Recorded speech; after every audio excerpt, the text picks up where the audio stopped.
Hello friends, welcome back to my channel. ഇന്ന് ഞാൻ വന്നിട്ടുള്ളത് ബ്രേക്ക്ഫാസ്റ്റ് സെർവ് ചെയ്യാൻ പറ്റിയ നല്ല ടേസ്റ്റി ആയിട്ടുള്ള ഒരു ഡിഷിന്റെ റെസിപ്പിയുമായിട്ടാണ്. ഇതിന്റെ കൂടെ സെർവ് ചെയ്യാനായിട്ട് പ്രത്യേകിച്ച് കറികളുടെ ഒന്നും ഒരു ആവശ്യവുമില്ല. വീഡിയോയിലേക്ക് പോകുന്നതിന് മുമ്പ് നിങ്ങൾ ഈ ചാനൽ ഇതുവരെ സബ്സ്ക്രൈബ് ചെയ്തിട്ടില്ലെങ്കിൽ ഒന്ന് സബ്സ്ക്രൈബ് ചെയ്തേക്കണം. അപ്പോൾ നമുക്ക് ഇത് എങ്ങനെ ഉണ്ടാക്കുന്നതെന്ന് നോക്കാം. നമ്മൾ ഇത് ഉണ്ടാക്കി എടുക്കുന്നത് ഗോതമ്പ് പൊടി വെച്ചിട്ടാണ്. അപ്പോൾ അതിന് വേണ്ടിയിട്ട് ഞാൻ ഇവിടെ 2 കപ്പ് ഗോതമ്പ് പൊടി എടുത്തിട്ടുണ്ട്. അതൊരു വലിയ ബൗളിലേക്ക് ഇട്ട് കൊടുക്കാം. ഇനി ഇതിലേക്ക് ആവശ്യത്തിനുള്ള ഉപ്പ് ചേർത്ത് കൊടുക്കണം. 1 ടീസ്പൂൺ ബേക്കിംഗ് പൗഡറും 1/4 ടീസ്പൂൺ ബേക്കിംഗ് സോഡയും കൂടെ ചേർത്ത് നന്നായിട്ടൊന്ന് മിക്സ് ചെയ്തെടുക്കാം. അപ്പോൾ ബേക്കിംഗ് പൗഡർ ഇല്ലാതെ ഉണ്ടാക്കണമെങ്കിൽ നിങ്ങൾക്ക് ഈസ്റ്റ് വെച്ചിട്ട് ഉണ്ടാക്കാവുന്നതാണ്. അപ്പോൾ ഞാനിപ്പോൾ നന്നായിട്ട് മിക്സ് ചെയ്തെടുത്തിട്ടുണ്ട്. ഇനി ഇതിലേക്ക് 1/4 കപ്പ് തൈരും കൂടി ചേർത്ത് കൊടുക്കാം. തൈരും ചേർത്ത് നന്നായിട്ടൊന്ന് മിക്സ് ചെയ്തെടുക്കണം. ഇനി നമുക്കിത് നന്നായിട്ടൊന്ന് കുഴച്ചെടുക്കണം. അതിന് വേണ്ടിയിട്ട് ഞാനിവിടെ ഇളം ചൂടുള്ള പാലാണ് എടുത്തിട്ടുള്ളത്. പാല് ചേർത്ത് നമുക്കിതൊന്ന് നന്നായിട്ട് കുഴച്ചെടുക്കാം. ചപ്പാത്തിക്കൊക്കെ കുഴയ്ക്കുന്ന ആ ഒരു പരുവത്തിന് നല്ലതുപോലെ സോഫ്റ്റ് ആയിട്ടൊന്ന് കുഴച്ചെടുക്കണം.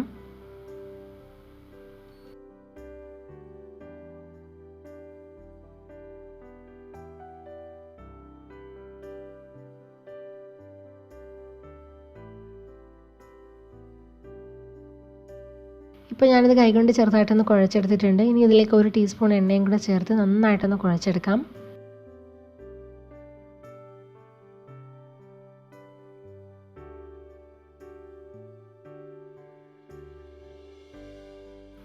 ഇപ്പോൾ ഈ മാവ് നല്ല സോഫ്റ്റ് ആയിട്ട് വന്നിട്ടുണ്ട്. നമുക്കിനി ഇതൊന്ന് അടച്ചു വെച്ച് കുറച്ച് സമയത്തേക്കൊന്ന് മാറ്റി വയ്ക്കാം. ഇനി നമുക്കിതിൻ്റെ ഫില്ലിങ് തയ്യാറാക്കാനായിട്ട് തുടങ്ങാം. അതിന് വേണ്ടിയിട്ട് ഒരു വലിയ പാൻ ചൂടാക്കി അതിലേക്ക് 1 ടേബിൾ സ്പൂൺ എണ്ണ ഒഴിച്ചു കൊടുക്കാം. എണ്ണ ഒന്ന് ചൂടായി വരുമ്പോൾ അതിലേക്ക് 1/4 ടീസ്പൂൺ കടുക് ഇട്ടൊന്ന് പൊട്ടിച്ചെടുക്കണം. ഇനി ഇതിലേക്ക് 1 ടീസ്പൂൺ വെളുത്തുള്ളി ചെറുതായിട്ട് അരിഞ്ഞതും 1 ടീസ്പൂൺ ഇഞ്ചി ചെറുതായിട്ട് അരിഞ്ഞതും കൂടെ ചേർത്ത് കൊടുക്കാം. ഇനി ഇതിലേക്ക് എരിവിന് ആവശ്യത്തിനുള്ള പച്ചമുളക് ചേർത്ത് കൊടുക്കാം. ഞാനിവിടെ 1 പച്ചമുളകാണ് ചേർത്ത് കൊടുത്തത്. ഇനി ഇതിലേക്ക് കുറച്ച് കറിവേപ്പില അരിഞ്ഞതും കൂടി നമുക്ക് ചേർത്ത് നന്നായിട്ടൊന്ന് വഴറ്റിയെടുക്കണം. നിങ്ങൾക്ക് വേണമെങ്കിൽ ഇതിൽ സവാളയും ചേർക്കാവുന്നതാണ്. ഞാനിപ്പോൾ സവാള ചേർക്കുന്നില്ല. ഇനി ഇതിലേക്ക് നമുക്ക് 1/4 ടീസ്പൂൺ മഞ്ഞൾപ്പൊടിയും 1 ടീസ്പൂൺ മുളക് പൊടിയും ചേർത്ത് നന്നായിട്ടൊന്ന് മിക്സ് ചെയ്തെടുക്കാം. പൊടികളിലേക്ക് പച്ചമണം മാറി വരുന്നവരെ ഇതിനെ ഒന്ന് ചൂടാക്കി കൊടുക്കണം. ഇനി ഇതിലേക്ക് ഒരു വലിയ കിഴങ്ങ് പുഴുങ്ങിയത് ചേർത്ത് കൊടുക്കാം. പുഴുങ്ങിയെടുത്തിട്ട് അതിൻ്റെ തൊലിയൊക്കെ കളഞ്ഞ് നന്നായിട്ട് മാഷ് ചെയ്തെടുത്തതാണ്. കിഴങ്ങും കൂടെ ചേർത്ത് നന്നായിട്ടൊന്ന് മിക്സ് ചെയ്തെടുക്കണം.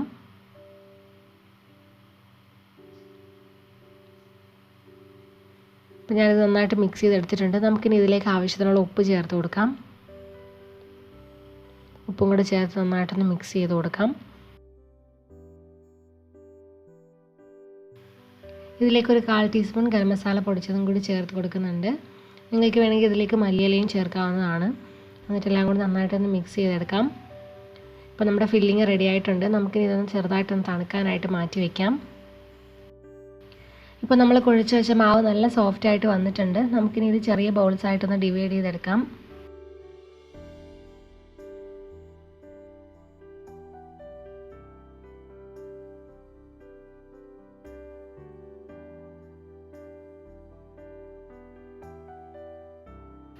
ഞാനിപ്പോൾ ഇത് 6 ബോൾസ് ആയിട്ടാണ് ഡിവൈഡ് ചെയ്തെടുത്തത്. നിങ്ങൾക്ക് വേണമെങ്കിൽ ഇത് കുറച്ചുകൂടി ചെറുതാക്കി ഉണ്ടാക്കാവുന്നതാണ്.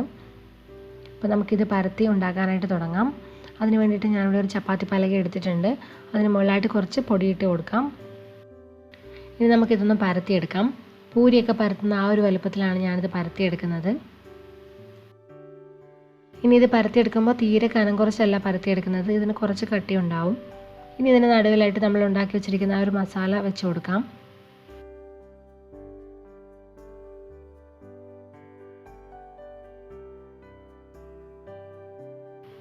ഇപ്പോൾ ഞാൻ മസാല വെച്ച് കൊടുത്തിട്ടുണ്ട്. നമുക്കിനി ഇതുപോലെ ഒന്ന് സീൽ ചെയ്തെടുക്കണം. ഫില്ലിങ് ഉള്ളിൽ വരുന്ന രീതിയിൽ നല്ലതുപോലെ ഒന്ന് കവർ ചെയ്തെടുക്കാം.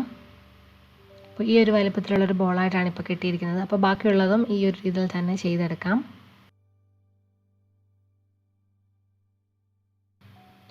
നമുക്കിനി ഇതൊന്നുകൂടെ പരത്തിയെടുക്കണം. അതിൻ്റെ ഉള്ളിലെ ഫില്ലിങ് പുറത്തു പോവാത്ത രീതിയിൽ പതുക്കെ വേണം പരത്തിയെടുക്കാനായിട്ട്. ഇനി ഒരു സ്പൂൺ വെച്ചിട്ട് ഇതുപോലെ ഒന്ന് ചെയ്ത് കൊടുക്കുന്നുണ്ട്.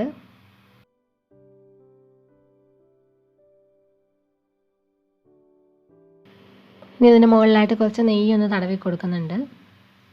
നെയ്യോ ഓയിലോ ഒന്ന് ബ്രഷ് ചെയ്ത് കൊടുത്താൽ മതി. ഇനി അതിന് മുകളിൽ കുറച്ച് എള്ള് ഇട്ട് കൊടുക്കാം. അപ്പോൾ ഇതൊക്കെ ഓപ്ഷണലാണ്, നിങ്ങൾക്ക് ഇഷ്ടമുണ്ടെങ്കിൽ ഇത് ചെയ്യാവുന്നതാണ്.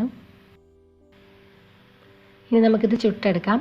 അതിന് വേണ്ടിയിട്ടൊരു പാൻ ചൂടാക്കിയിട്ടുണ്ട്. അതിലേക്ക് 1 ടീസ്പൂൺ എണ്ണ ഒഴിച്ച് കൊടുക്കാം. ഇനി നമുക്കിത് ഫ്രൈ പാനിലിട്ടൊന്ന് ചുട്ടെടുക്കാം. ഒരു സൈഡ് നല്ലൊരു ഗോൾഡൻ കളറായി വരുമ്പോൾ നമുക്കിതിന് മറിച്ചിട്ട് കൊടുക്കാം. ഒരു മീഡിയം ഫ്ലെയിമിലിട്ട് വേണം ഇതിന് കുക്ക് ചെയ്തെടുക്കാനായിട്ട്. ഇപ്പോൾ നന്നായിട്ട് വെന്ത് വന്നിട്ടുണ്ട്, നല്ലൊരു ഗോൾഡൻ കളറായിട്ട് വന്നിട്ടുണ്ട്. അപ്പോൾ ഇങ്ങനെ തന്നെ ബാക്കിയുള്ളതും കൂടി ചെയ്തെടുക്കണം. നല്ല ടേസ്റ്റി ആയിട്ടുള്ളൊരു ബ്രേക്ക്ഫാസ്റ്റ് റെസിപ്പിയാണ്. എല്ലാവരും ട്രൈ ചെയ്ത് നോക്കണം.